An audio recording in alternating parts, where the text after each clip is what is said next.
রানাঘাটের মাটির নিচে জ্বালানির ভাণ্ডার রয়েছে।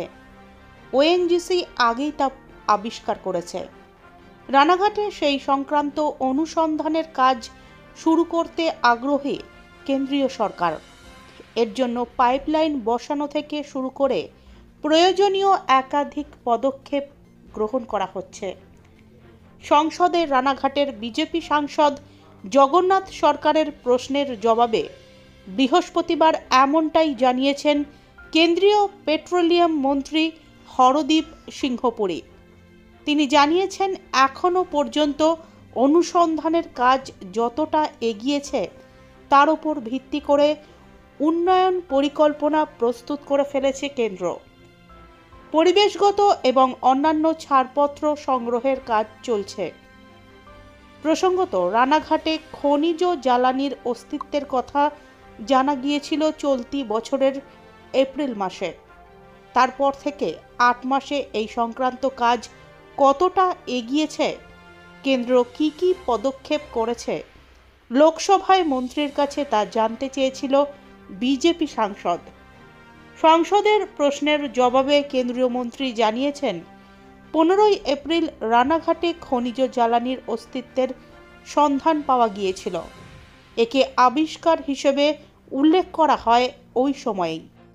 কিন্তু কতটা হাইড্রোকার্বন রানাঘাটের মাটির তলায় রয়েছে তা এখনও পরিমাপ করা যায়নি। মূল্যায়নের জন্য 2027 সালের 9 মে পর্যন্ত সময় রয়েছে। জমির মূল্যায়ন পর্যায়ের পর সেখানে হাইড্রোকার্বনের সম্ভাবনা খতিয়ে দেখা হবে।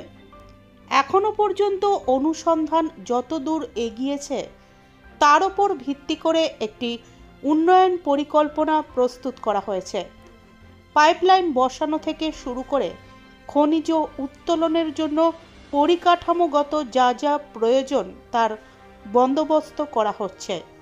তবে রানাঘাটে খনিজ উত্তোলন শুরু হলে পরিবেশের ওপর তার কতটা প্রভাব পড়বে সে বিষয়ে একটি সমীক্ষাও করা হবে। এলাকার বাসিন্দাদের মতামতও নেওয়া হবে।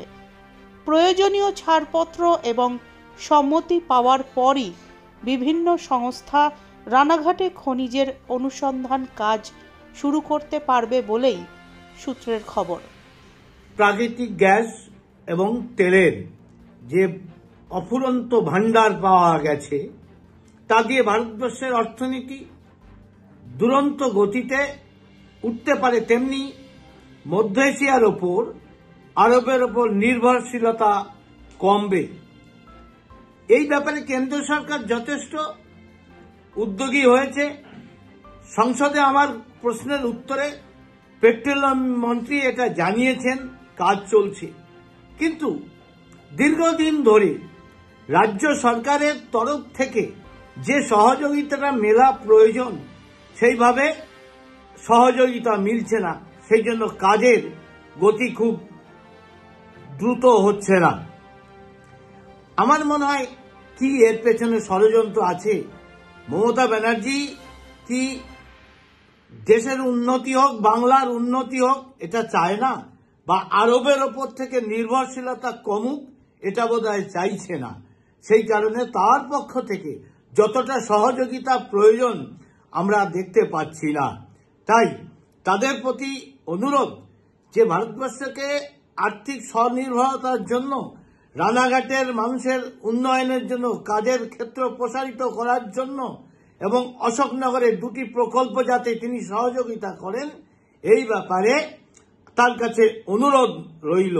দেশের উন্নতির কাজে কোন রকম যাতে রাজনীতি না করা হয়, এটাই হচ্ছে আমার অনুরোধ।